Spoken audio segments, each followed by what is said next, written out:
Welcome to Chatbox Chronicles, the podcast where conversations come alive. Join us as we delve into a world of intriguing discussions, fascinating stories, and inspiring guests. So let's get ready to explore the depths of knowledge, creativity, and human connection in each episode. Let's talk about it. All right. In this first episode, we're going to get to know each other. This is Lelah. I'm Elyse. And together we are Chatbox Chronicles. So, Lelah, you want to talk about a little bit how we met each other? Sure, let's do it. Okay, so, actually, it's kind of funny because when we look back now, it's like, oh, wow, I didn't think we'd be where we are today. So, I moved here from Florida and went to college locally, and me and Elyse kind of went to, like, the same house parties. So, like, we kind of knew each other, like, mutually. We had some of the same friends, yeah. Some of the same friends. So we kind of like hung out back then, but it wasn't any deeper than that.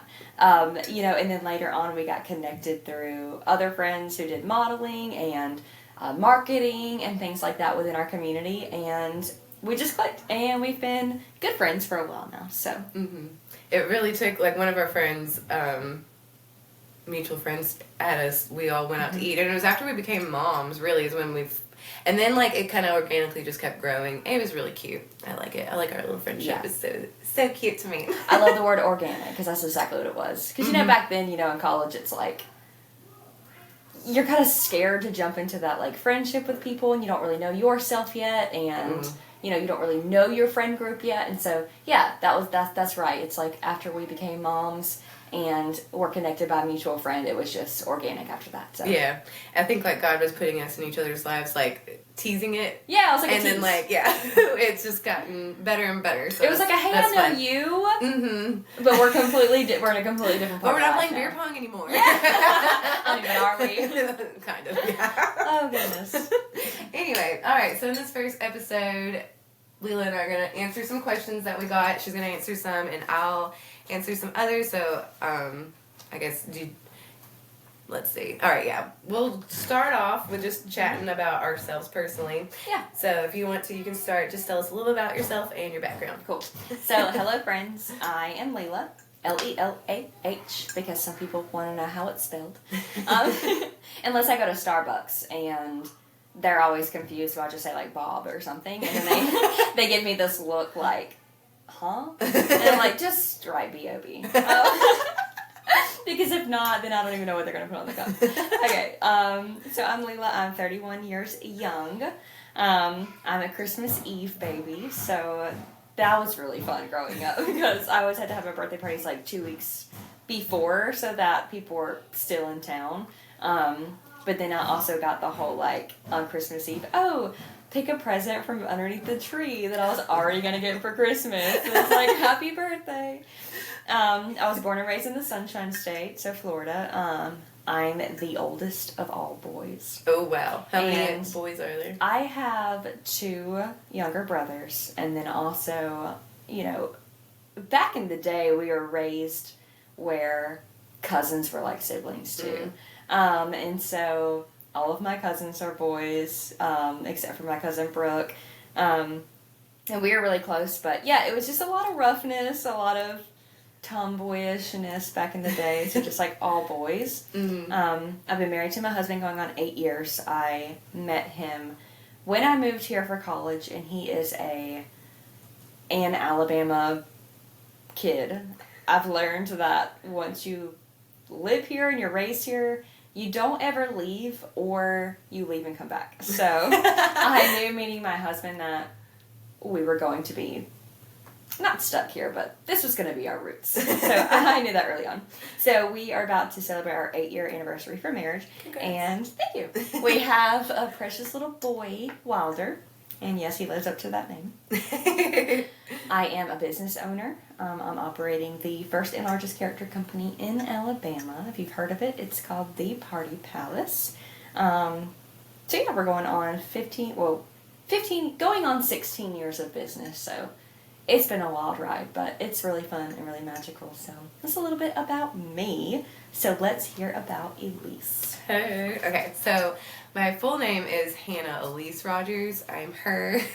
When people used to make fun of me when I was little about that, and I would like hate my initials, and you know how you can do like the monogram with like the R and then the H and the E, like that was my monogram because I was like, do not let anyone know that my initials spell hurt. I don't know what. I have no idea why. But anyway, I have grown. I love my initials now. And now you're like, it's my brand. Yeah, like I started my photography business back when I was 19, and I just did her photography. And I'm so happy that I did that. Like, that was like, oh. But anyway, so yeah, I've always preferred my middle name though. But like growing up in the South, in Alabama, people love the name Hannah. And I mean, when I met you, it was Hannah. Yeah, because no one would take me seriously. There was 4 people in my class alone in high school, and I went to a small high school, and they were all named Hannah. And I was like, can I please be Elyse, or at least Hannah Elyse? Yeah. Nope. I never had that problem. And like, you're like, what is your name? And I'm my like, great-great-grandmother's name was Lelah.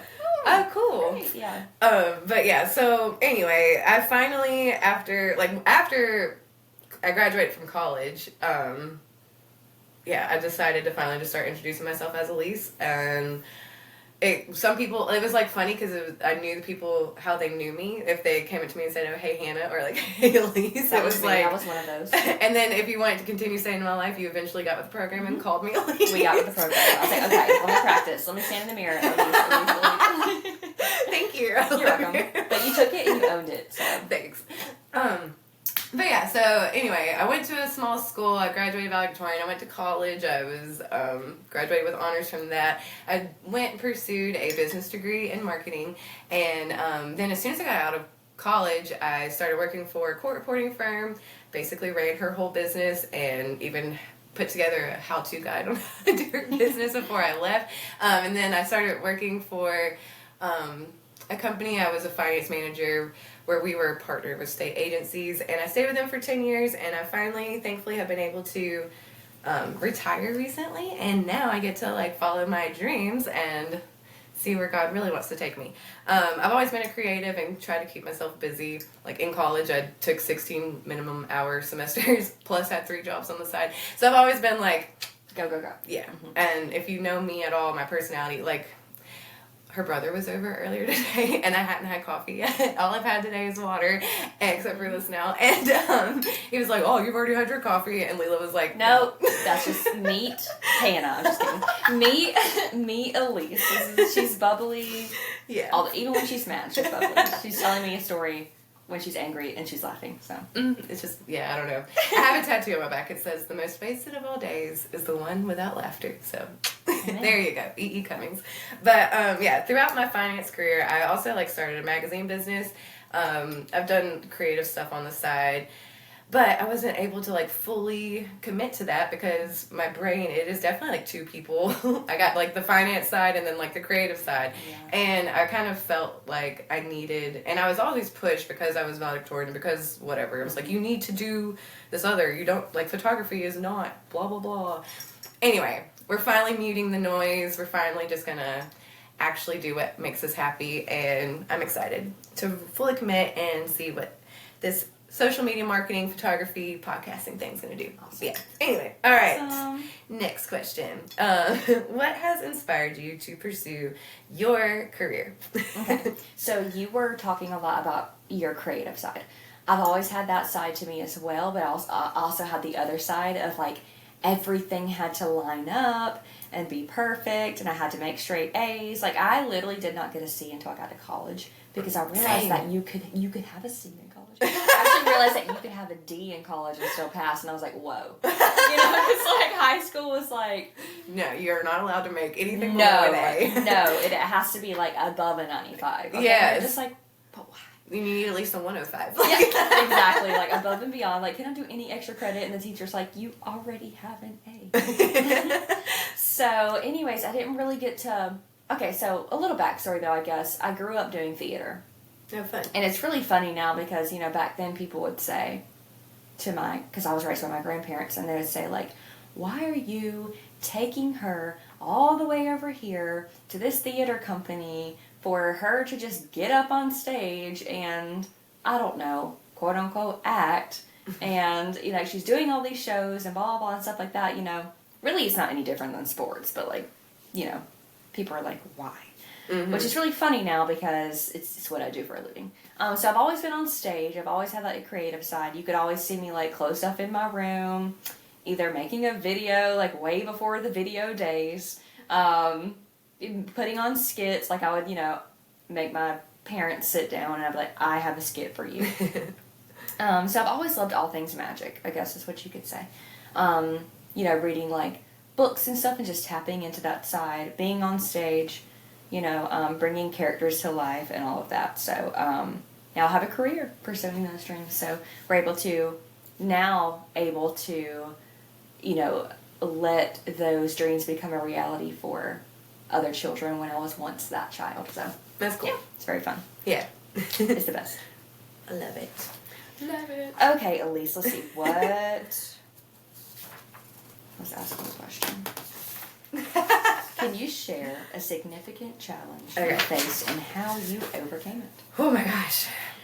Yeah, I know. Like, that was a pretty deep one. But, because, I mean, throughout our whole lives, we're always facing challenges, which is something, like, when you're young, for some reason it feels, like, annoying when you're facing challenges, and you're just like, And then as you get older, you kind of realize, like, maybe because you might even see, like, the same repeated challenges, and you're, like, frustrated that keeps happening to you, but you need to realize, like, there's just lessons that you are still needing to learn, and then if it happens again, you've learned the lesson so you know how to execute it, and then maybe eventually you'll learn a new challenge. Anyway, but a recent one that stands out for me is just involved letting go of a situation that seemed attainable on the surface, but there was an unhealthy dynamic at play.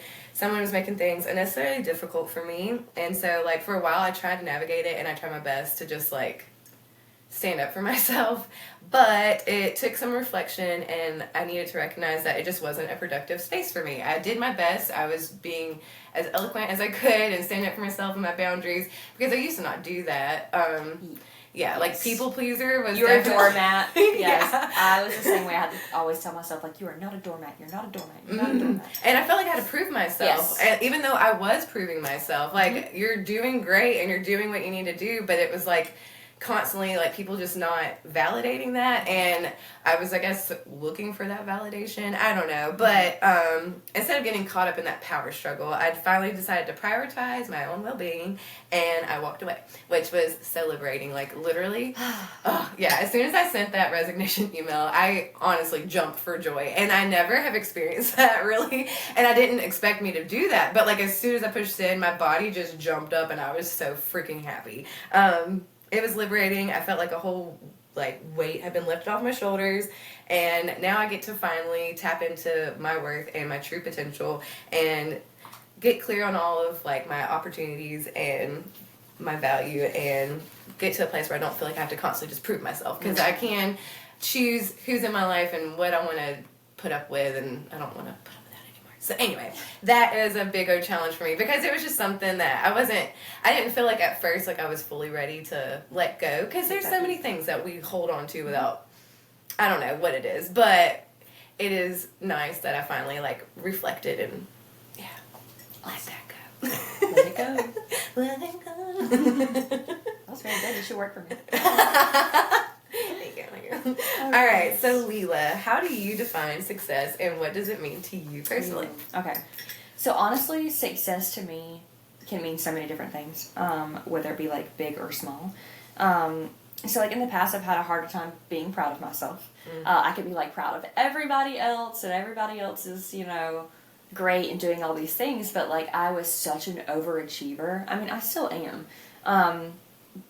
But that had come with its downfalls of you kind of never get that, like, fulfillment. It's like you did this, and, like, you overachieved this, and, you know, it was great, but, like, you have to do more. You know what I mean? So I didn't really ever, like, congratulate myself, because I didn't think that was acceptable. I didn't think you could congratulate yourself. You know what I mean? Yeah. It's like we live in a different time now, too, where it's like people are focusing a lot on self, which is good, and they're being, like, loud about it. So it's like, oh wait, I can congratulate myself. I can be proud of myself and my successes. Right. So, anyways, I've learned to try and celebrate even the small successes that we may have.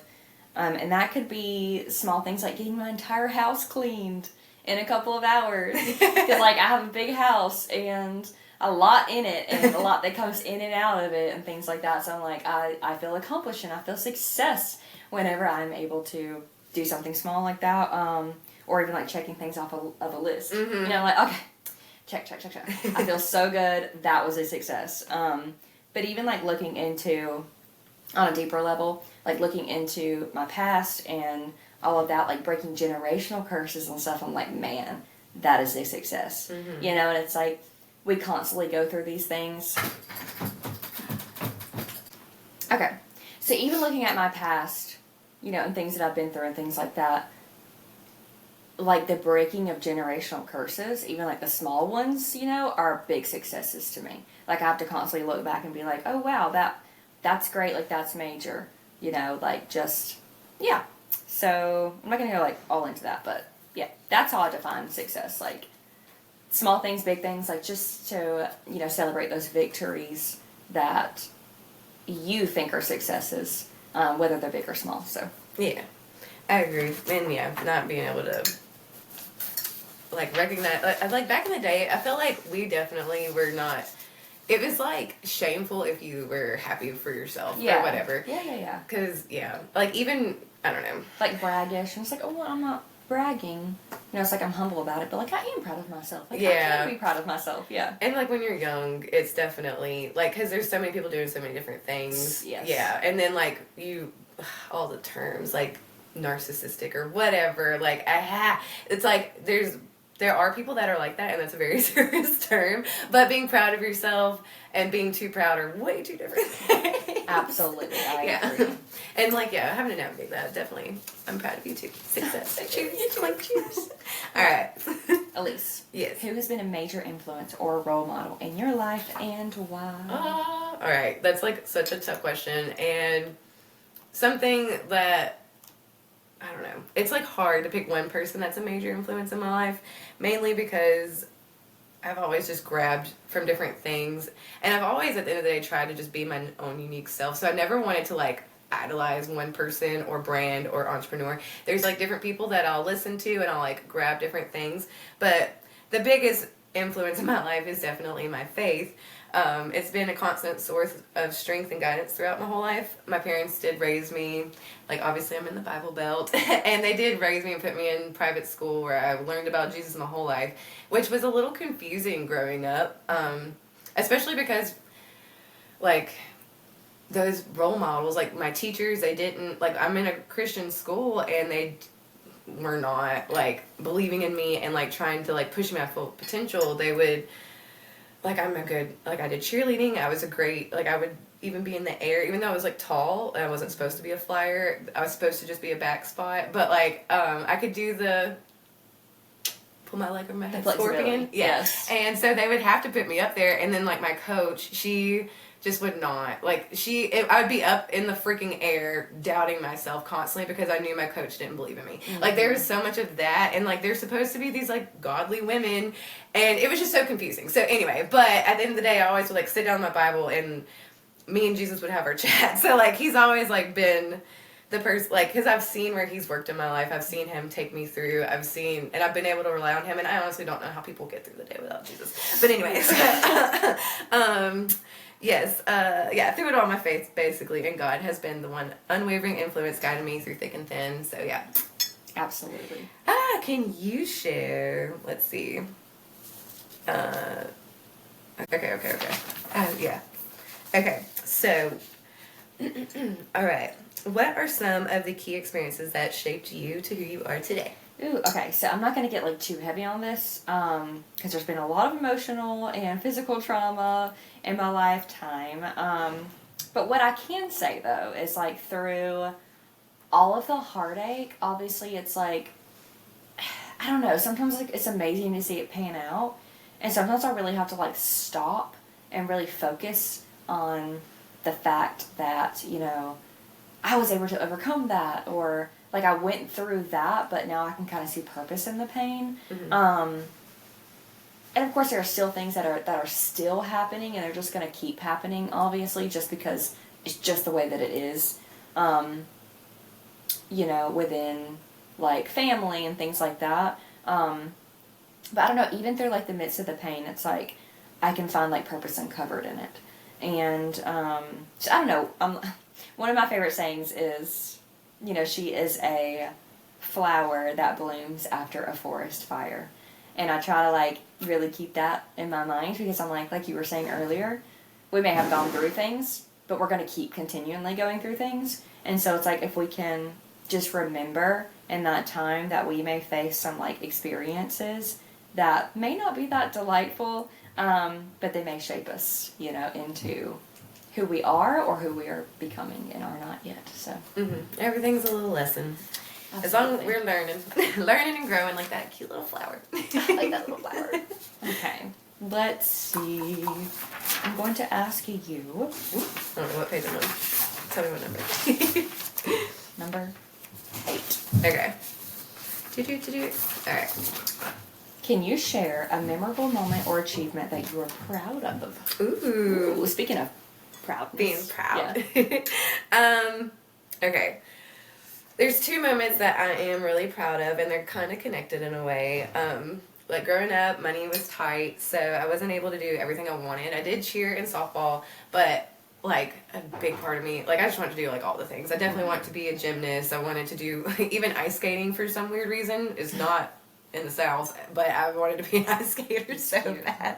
But anyway, I knew what I needed to do. So, anyway, like, I knew that we couldn't afford that, so money was tight, so I just put all of my effort into my academics. And then being named valedictorian was a huge accomplishment, but like you were saying, like, at the time, I really couldn't be proud of myself for it. I remember not even wanting to say my speech. Like, I felt like no one was going to be listening to me. Like, I don't know. Like, I hated that whole time of my life. I also, we'll talk about this later probably, but I was engaged when I was 17 to a guy. Which is, like, something else that happens when you're in the South. I feel like people, like, women especially, are pushed, like, you are not supposed to, like, this is what Jesus says. You're not supposed to fornicate. You're not supposed to do this. You're supposed to be a wife. You're going to get married. And you're going to do this. Blah, blah, blah. And even though, like, I poured myself into my academics, it was, like, it was also weird for me to, like, grasp why I was pouring myself in my academics if I'm supposed to just be a wife and get married and have kids. Like it was, like, I don't know. I was doing the steps, even though I was a little confused. Thankfully, I did kind of wake up, and Jesus is on my side, and so he helps me get out of that relationship.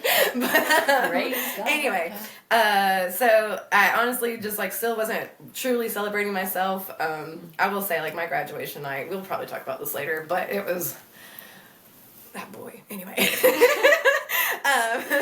But, alright, so not feeling like I had the opportunities to really even, like, pursue what I wanted, because I was always a creative. I was, like, filming music videos also in my bedroom. I was always wanting to do photography. I always had a camera in my hand. People would always say, like, golly, she's got, like, 5 different cameras. I did. And yes, I loved it. But, again, hold on, pause. In the room and he locked it and he doesn't want me in there. Okay. Did you want to watch your iPad? But I really want to be in there and play with him. What is he doing? He's in that room upstairs and that one, and he's not letting me. Okay. He might be getting dressed because he doesn't usually lock the door, but go to the door and tell him his mommy wants him. Say, hey, Wilder, your mama wants you. Okay. Okay. All right.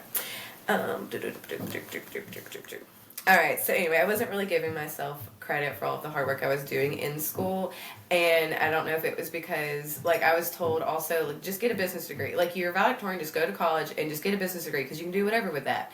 And I did, like, marketing, so I did, like, kind of go down that, but it was still hard for me to dream. Also, like, we did not have, like, I think YouTube just came out. Like, we did not have the internet at our fingertips to, like, really figure out how to dream. So it was, like, I don't know, it was just hard for me, a little girl in Alabama, to figure out how to actually like, this is what I want to do. How do I get there? Yeah. It just seemed unattainable, so I'll just do what I'm supposed to be doing, which is whatever. I just, like, followed the steps, and that's where we got. Pause. Hey. Come in here. Why are you locking yourself in your room? Are you upset about your cat? Baby, she's gonna come back, I promise, okay? So anyway, my lack of confidence in being able to be proud for myself, it kind of followed me into the workplace. It was hard. It wasn't a bad place for me to work, but towards like this last year of being there was a lot of micromanagement and unrealistic expectations being placed on me. I think because before having kids, I was missing that confidence piece. I don't know really what happened to me as soon as I became a mom. But yeah, once that mama bear gets inside of you, you kind of do get a little bit more confidence. I've reflected on my life. There's a lot of things that I can be proud about. Mm-hmm. And at the end of the day, like, I am proud of, like, my character and who I am and the choices that I make. And as long, like, that's all I can focus and control. So once I realized all of that, it was kind of easy for me to be able to retire and finally pursue my dream career, which is a huge win for me. Now I get to work full-time doing something that I love, all while being there for my kiddos, and it's freedom and flexibility I've always craved, and it feels amazing that I finally got to achieve it. Yeah, so that's like a big accomplishment for me. Awesome. I love it. All right, so You can ask me number 6. All right. Boom. All right. So, what are your passions and interests outside of work? Okay. So, if you know me, a lot of my passions are in work because I get to do both, which is great. But outside of work, some of my passions are absolutely love to read. I've always been that way. I was the kid who my favorite place to go was Barnes and Noble's. Mm-hmm. And you know, I would be going to get, like, the next book in the series that I was reading. And that, to me, was, like, the best day ever.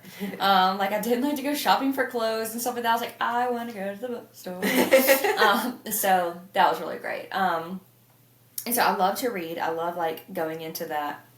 I don't know. It's just, I guess it really taps into my creativity, which is really nice. You know, it's like some people who don't read, they don't understand it, but it's like if you're a movie watcher and you love to watch, you know, stories come to life on film, it's the same thing, but it's like even deeper. Mm-hmm. So it's really, really nice because you get like all the details and you're able to like use your brain because you're creating what they create in film, but in your brain. Mm-hmm.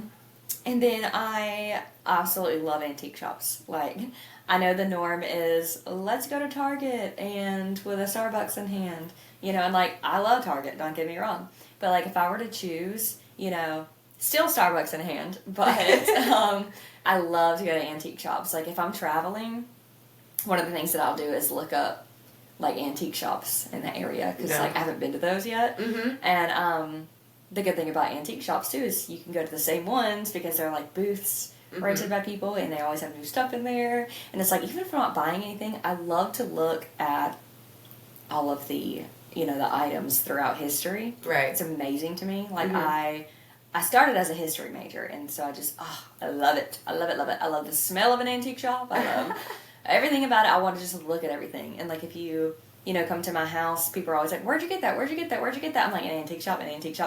Literally, I have gotten almost everything, all of my furniture, really, from antique shops, excluding my couch. But everything else, I just love it. So, yeah. Exploring those, reading books, all those good things are... What book are you reading right now? Ooh, actually, so my sister-in-law, well, she's not my sister-in-law yet, but she will be. She loves to read, too. And she got me, just last night, she got me The Twisted Tales. So This Is Love. So it's like a Cinderella... Twisted Tales book. Like, cool. Oh my gosh. And they're a series. There's like a lot of them. There was like 14 or 15 of them. And I was like, ooh, she's going to make me go down this rabbit hole now. Yay. But it was really exciting because I've always wanted to read those. Mm-hmm. Not only because I love Disney, obviously, and like my whole office is Cinderella themed, but I also love like getting ideas and stuff from like different perspectives. Mm-hmm. So this is like a twisted version. So yeah. I'm really excited to read it. So. Cool. Love it. Yay. Alright, what number? I'm going to ask you number 9. Okay. This is the long one. Oh. Just like go down key points or whatever. Yeah. Like, if you're interested in this, we'll be doing a whole segment on it later on. Wait, that's 11. Oh, that's 11. Just kidding. But we can still do number 9, and then we'll do Here we 11. All right. Okay. How do you maintain a work-life balance and take care of your well-being? Yeah. How do you do both of them? And that's like the question that a lot of people ask. And honestly, like a huge part of my work-life balance is a good, like I will contribute a big thanks to my amazing husband. We've been together, I've known him for 10 years now. We'll be married. Is it 8 years also?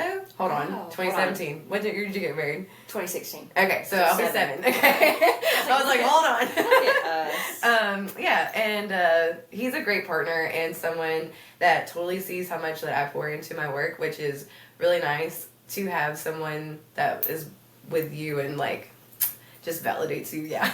And he also helps me to remember to take breaks because he sees that I don't, like, I will constantly be doing something because there's always something to do. Like, and we have 2 kids now. We had 2 dogs. There's just, like, we've moved a bunch. There's always something to unpack or organize or rearrange. Like, your kid grows through phases, and so you're constantly, like, moving things out. But also when you're a creator, it's like when you said there's always something to do. Mm-hmm. Also when you're a creator, there's just, like, always something in your mind. Yes. It's, like, stirring. You're like, okay, I need to do this, I need to do that. Yeah, So. and I found ways, thankfully, like, I have a Todoist app where, like, if it's something that needs, like, housework, things like that, shopping, like, I definitely use my phone, and I'll put it there for, like, our creative production stuff. Like, I had to get Asana to, like, put things in there, so, like, when I get those creative ideas, I have an organized place, and we can access it from anywhere. I love Google Docs. I love checklists. Yeah, I love, like, being able to, like, organize things. Even though, yeah, we're creative and we're kind of scatterbrained, we're also very, like, I wouldn't say OCD, 100%. Yeah. And, like, ways, we figured out how to organize so we can continue being successful. But, yeah, he definitely helps me remember to take my breaks throughout the day so I can, like, sit down and relax and unwind and definitely, like, have my breaks. Even though we love our kids, both of our kids stay home with us, so, like, he lets me have my me time, which can even just be me sitting out in the hammock and listening to nature. I love nature. I love the birds. I love, except for the bugs. Like, ugh, if we could just, like, not get mosquito bites, like, I would. But anyway. So can we keep the birds and ditch the mosquitoes? bugs? Yeah.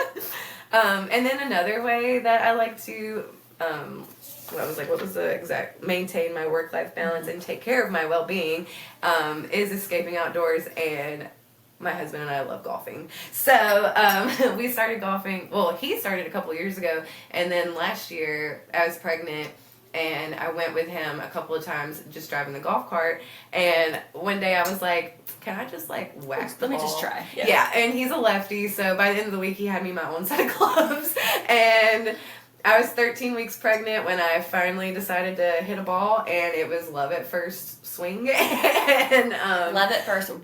Yeah. And yes, I love being outdoors, and it's something that we can, like, we took our daughter last year. We've taken our son with us already, and we all just, like, it's like 4 hours of being out, and just, like, I literally forget everything. We have so much fun together. We're listening to music. You get to learn so much, but I even, like, yeah, when you're out there on the golf course, you forget about all of your stressors, even laundry, like, you're like... Even the non-ending laundry. Yes, every day there's some laundry or dishes. But anyway, and then also one last thing that I do to keep myself, like, work-life balance and healthy mindset is communication. That is key, I feel like, especially for me and my husband. We're always on the same page. If we identify that we're not on the same page, we quickly work to get us back there to a good spot. If we ever feel like we're in a rut, we also do not hesitate to get a quick getaway and go on an adventure or vacation. Like, we definitely know how to do that for ourselves. Like, for us, if you just get me on some water, even if it's a pool, and same. Yeah, if I can just, like, listen to some birds, I'm okay. Birds and water, check. Yeah. Alrighty. So, which one do you want to do? You can ask me number 13. Okay, cool. Alright, so what advice would you give to your younger self or to others based on your life experiences? Ooh, I love this question. Okay, so I love this question because, teens and 20s are hard. They just are. It's like, no, you don't have, like, as much responsibility, but it's hard in the fact of, like, you don't know who you are or who your circle is, who your tribes are. You don't even really know what your future is,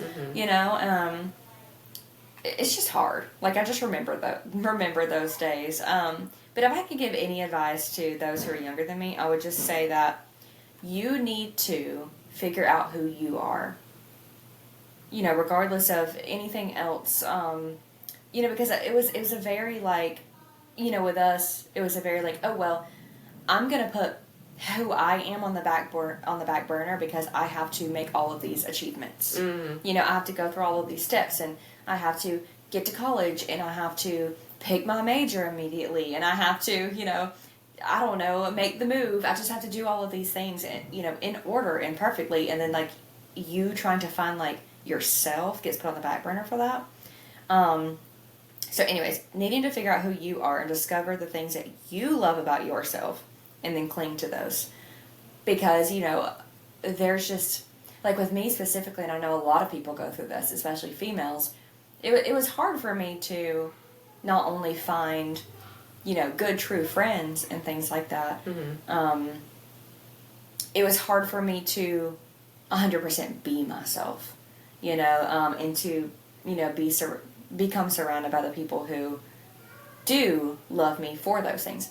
So if I could give any advice, I would say, really tap into who you are, discover who you are, and then discover the things that you love about yourself. People are going to love things about you maybe from the outside, but, like, there are things that you need to love about yourself that you love about yourself, because then I feel like whatever is internally is going to project externally for you, and then, changing for no one, because I feel like we've all done that in some kind of way. It's like we want to be the perfect friend and be the perfect wife and, be the perfect daughter and things like that, but it's like, I don't know. Don't change for anyone. Yeah. I know that sounds so cliche, but oh my gosh, the heartache that you will save is... Yeah. I just feel like that's, like, one of the main things that we all go through is, like, heartbreak after heartbreak because we expect, so-and-so to love us for who we are, and then they don't. And then we think it's us, but it's not really us. It's just that they're not our people. Right. Because the right people will stay, and they will love you for who you are. Yeah. So, yeah, that's my greatest advice. Let your light shine. Don't let anyone dim it. Because that's Yes. what, like, especially when you're young, people are trying to dim your light constantly. And give you distractions. Yeah. Ugh. I feel like it's worse now because it's yeah, accessible. Like, you're accessible to everyone, online. constantly. Yeah. Yeah. Like, then it was like, we could go home and have quietness. Yeah. It was like we didn't really have to deal with that until we were, like, out of school. Such a double-edged sword. Because it's like, I had the tools and I knew the quotes and I knew to believe in myself, but it was hard to. And then now, like, you kind of see people believing in themselves or whatever more. So then it's kind of like, maybe I can. I don't know. It definitely, yeah. Wow. Being kids. Kids. Even being us now, we're still young. We're Still young. That's why I said 31 years young. But, yeah, we definitely learn. I feel like we learn a lot in our 20s. As long as you allow yourself to learn a lot. Don't not allow yourself to learn a lot because you can learn a lot in your 20s. So that when you do hit your 30s, you're like, okay, life feels a little bit better. Yeah. Like, I know who I am more. I can choose who I want to be surrounded by and what I want to be surrounded by. It's just a different dynamic. If you allow yourself in your 20s specifically to learn and grow and become who you are. So yeah, and don't be afraid to fail. Absolutely. Oh, that's a whole nother subject. Yeah. Okay, so speaking of that, Elyse, how do you see yourself evolving or growing in the future? And what are your aspirations? Okay. So I see myself continuing to grow in two big ways. First, I'm excited to continue building that confidence I was talking about that I did not have before. And I'm excited now to, like, grow and continue building my confidence in both myself and my faith. because also what I kind of discussed previously was like being like growing up with religion. Like I've had faith, but sometimes like I don't know, you just go through like weird things, and also like seeing family that are Christians and like things just not lining up completely. So you're like kind of like, and my faith has been a little weird, but I'm like I'm excited to like really grow, really like have faith, knowing that if I just keep doing like one step at a time and I keep putting my work in, I've seen him lead, guide, and direct me and let things flourish. So I'm like excited to like have that confidence, keep growing in my faith and like seeing where he's going to take me. And the more I learn and experience, the more secure I feel in my abilities and the path that God's laid out for me. And secondly, I want to keep expanding my knowledge and skills in ways that bring me joy, and in ways that allow me to really just like be myself. Yeah, life is too short to waste, and that like waste on things that don't spark happiness or joy. And I know like we can kind of get into a rut and like you kind of feel stuck, but it's nice when you can like sit down and like really be like, okay, what am I choosing to do, and what am I showing is like important in my life? Are those actually important in my life? And then what do I want to like continue moving forward, and like how do I actually want to operate? Like that's where I'm at right now. That's how I'm growing, and I'm really excited about it. Learning new things and using those skills are what motivates me, and it makes this like confidence that I mentioned like just come to anyway. But yeah. And I also see myself being more comfortable in like setting boundaries. That's just been something that like the people pleaser in me just wasn't able to do. And like when I finally started trying to do boundaries, which is when I had a daughter and I started realizing all of the people that were like using and abusing me and just like taking me for granted. And when I started putting those boundaries down, I was very angsty. Like and I hated that. Like I hated the angstiness that it made me feel, because it was like, I'm finally putting the boundary down and you're still disrespecting me. Like you really didn't care about me. Like, and then like you try to stand up for yourself, but now you're the bad guy because you're angsty, and no, they're like, well, look at you and how you're handling it. And it was like, I want to finally just like get to a place where I can be confident in my boundaries. I know I'm not crazy. And if you think that, then you go on your little way and I'll go on mine. Absolutely. And I don't need to force anything that does not align with my values and goals. Like if it's not aligning, I now can like feel that freedom of just like being like, okay, that's not for me. I can learn from it and go on to something else. And I'm excited to find the perfect fit for everything that's going to be in my life. Absolutely. And it's like you could go down a whole rabbit hole, but it's also like being a millennial. You know, it's like we weren't taught about setting boundaries. Right. We just had to allow whatever, you know, life threw at us, whatever people threw at us, because it, you know, then it was more like, oh, well, they're your family.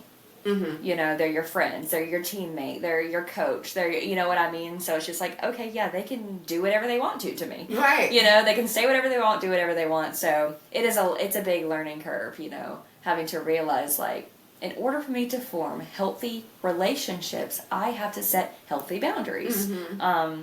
So yeah, and then, you know, like if you set a boundary with someone and, you know, if they take it, you know, the way that they shouldn't take it or whatnot, you just knew that they weren't for you. So. Right, yeah. It helps. It does. So much. We could do a whole segment on that. Yes, we can dive in further. Let's see. Is there a mantra or philosophy that you live by that guides your actions and decisions? Okay, so I am constantly telling myself that I'm in God's favor. It's just like, you know, because sometimes we can all get into that, you know, woe is me, you know, mode. You know, where we're like, why does this keep happening to me? Like, I have been through more things than the average human has, or some people never will go through something like this, you know, and it just kind of keeps happening, you know, what is life? But then, like, I have to, like, I'm constantly telling myself, like, I'm in God's favor, and no matter what, you know, life throws at me, I know that He walks with me through them. And so that's the thing, too, like, it's I love to see, like, from Jesus's point of view, because it's very, like, you know, I don't know, I just try to keep in my mind, He came here, He, you know, lived as a human, He walked with them through every battle, He had His own battles, you know, kind of thing, and like, I don't know, it's just, I know that the fire is coming, the fire is always going to come, it's going to be hot, but He's going to walk, you know, with me through that, and that everything is going to be okay, eventually. So, I just kind of really just try to live by that philosophy and let that kind of guide my actions and decisions. So yeah. Yeah, my tattoo is Exodus 14:14. The Lord will fight for you. Be still. That's I'm like, be still. Absolutely. That's something I have to remind myself. And that's a really good point too. Like talking about the guiding actions and decisions, because sometimes, people try to make decisions and stuff like that on a whim. But if you just be still, okay, what decision do I need to make? And really harping on that, focusing on that, and letting Him guide you. Kind of thing, also helps with what decisions am I going to make, kind of thing. But yeah, the whole being still thing, I think is the first step. It's because, we're so used to go, go, go, go, go. I have to make these decisions now. Actions, decisions, even saying things. You know what I mean? I'm always oh, Holy Spirit, go in here with me because I don't know what I'm going to say, kind of thing. So yeah, just letting Him be my guide, basically. And it sounds so cliche, but it works. Yes, so. Does. Jesus got you. Absolutely. Let's see. The one that is the long one. Yeah, we can. Yeah. What end with that? Okay. Yeah. How do you approach personal growth and self-improvement in your life? All right, so this is something that we'll probably go in on a future episode, dive in a little bit more, because for me, when I saw this question, it was I have a note section that I go to, and I was okay. Okay, I got this. Yeah, I was I have a whole thing, because we like to be organized. But the first thing is self-awareness. I like to schedule time for journaling. I even have I have a bunch of notebooks. I have a notebook that my husband and I will pass back and forth to each other. I will write in it and then leave it on his bedside. He'll write in it, even on mine, or whatever. And that is reflecting, goal planning, talking about finances, talking about what we just watched, talking about Christmas. I remember my Christmas entry, this past one, because it was the first time that Roxanne's been able to really enjoy Christmas, and then we had Benjamin was new, and but anyway, 1 second, pause. Oh, Rox, it's locked. Hey, we're almost done. That's fine. Okay, I'll be out in just a minute, okay? Thank you. Anyway, yes, we have kids. Yes. So anyway, I like to journal, basically, and I like my own journal, and if I have thoughts, I have one in the bathroom on the toilet, not far, so I can just So don't take your phone into the bathroom. Take a notebook and a pen and just jot it down. Yeah. Meditation and quiet time and reflection. Okay, let's see. So outside of journaling, meditation, and quiet reflection for me, I like to ask myself about my values, goals, and strengths and weaknesses. Will sit down and try to figure those things out and reflect oftenly. Even it's every quarter, and it doesn't have to be every week, but I do sit and try to think about things that are going good in my life. Me and Jesus just kind of talk about it. Anyway, so we reflect, and I also seek feedback from my friends and family. I try to make sure it's just validation that you're not crazy. I do sit and I hear God, but then God uses your friends and family. Yes. So it's nice to sit and have their feedback. And then also because I went for marketing school, we were drilled for the SMART goals, which is be specific, measurable, achievable, and relevant. So and time bound specific.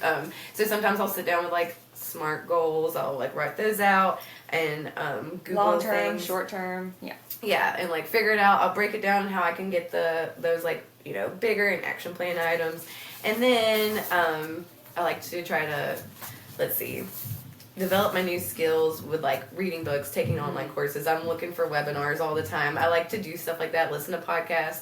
When I had my 9 to 5 during the week, I would literally there was tasks that I could listen to a podcast while I was doing that task. So I would look for podcasts where I could learn something, or just veg out on something that doesn't really matter. But anyway, and for my well-being and self-care, I like to prioritize eating, making sure that I'm eating like, I even have in my to-do list app, like, lunch, breakfast, dinner, gosh. snack. let me take notes. Like, no, but for real, because once I became, like, especially breastfeeding mom, you are constantly, like, thinking about other people, and you can forget to freaking eat. And so, like, I need to mark off my list that I'm eating. Like, I'm not going to forget my coffee. No, yeah. Okay? And, like, we'll be drinking all day long. Yeah, it's like, I'm also, like, hungry all the time, but then I'm like, did I eat? Yeah. Because you just go. Mm-hmm. So it's like, what am I, like, making sure that I'm doing that, and I do like to exercise regularly, like, every day my phone has an alarm, and we call it golf drills right now, but we were, like, doing yoga and stuff with, like, me, my husband, my daughter, and if my son's around, he'll join in, or he might be taking a nap, but, just, like, roll on it. Yeah, you just watch mom and dad, or I do squats with him. Hey, he's 20 He's pounds. a good weight, yeah. Anyway, and then for my mental health, I like to practice stress management techniques. I also have an app on my phone that lets me, like, learn, like, it's like even just, like, connecting the dots in, like, a smart way, and it just, you're just sitting there, but you're working on your mental health, but it's like you're playing a game, and it's just really nice and relaxing. And then I also try to be very emotionally aware. We are women, so we have periods. I recognize when that time is coming up. I very, like, vocal with my husband if I feel a little bit crabby. Just obviously, so you know. I'm not trying to use it as an excuse or anything, but, like, it is like, hey, I got a lot of hormones right now. This is why. Yes. Yeah. And I'm dealing with something. I recognize it. I'm trying not to be too snappy, but I am a human being. So anyway, he understands that. Obviously, we are trying to build strong relationships, so that involves communication skills, making sure you have a supportive network, and those healthy boundaries that we were talking about. And then, like, just being consistent, knowing that personal growth isn't a marathon. Like, we're going to be here for years, you know? Like, we got so much learning and growing. Like, there are people in their 60s still learning, starting over, starting fresh. We can take baby steps. Yeah, just knowing that it's not a sprint, and small, consistent efforts will give us results. So, like, if I just keep doing the one foot in front of the other, everything's going to keep going. God's going to lead, guide, and direct. Like, that's my favorite. God is lead, guiding, and directing. Like, that's the thing that I guess my mantra that I say to myself. And then celebrating our progress. Like, now we're going to start doing that. We're not going to ignore our awesomeness. We're not going to think that we're being too proud. We're going to celebrate. And then we're going to be kind to ourselves. And there's going to be setbacks and challenges. We're not stupid. We're not dumb. Like, people can get into your head and make you feel like that. But you know your worth, and you don't have to prove to them that. Like, that was something else. Like, even, like, because I was valedictorian and I guess I wasn't proud then. And it was like, people made me feel like, and I would be like, no, but I am smart, and, like, right. I've got these things, and, like, I know it, but, like, am I not? And then, like, I would start doubting myself, which is that confidence. Boom, we're gonna grow, and we're gonna see what happens. But yeah, those are just ways that I approach personal growth and self-improvement, and we will probably discuss this in further detail if y'all would like in the future. Absolutely. So, like Cinderella says, have courage and be kind, even to ourselves. It sounds so, like, cheesy, but then, like, when you put it in, you implement it, you're like, okay, yes. Have courage to do the things you want to do, say the things that you need to say, and then be kind as well to yourself and others. And then, yeah, that was really great. Elyse, thank you for sharing. We'll definitely do a whole segment on this, which will be really nice, because then we can also share, you know, some of these pinpoints with people who want to read them, see them for themselves, and I'm sure Elyse will even share some of her apps and stuff that she uses to kind of help her with these things. So yeah. Awesome. Yeah. So I'm excited for our podcast and, like, doing this some more. We're definitely talking about, we're going to have our little website space so that y'all can even read what we've discussed and see a little behind the scenes and figure it out. We're going to, like, we're ready. We're ready to take off and go. But yeah. So thank you for joining us on this journey, because that's exactly what it is. It is a journey. It is a start to something new, something fun, something fresh, some learning curves, but we're going to do it, and it's going to be fun. So yeah. Cheers. All right. So thanks for joining Chatbox Chronicles. And we will see you next time. Yeah. Cheers. Cheers.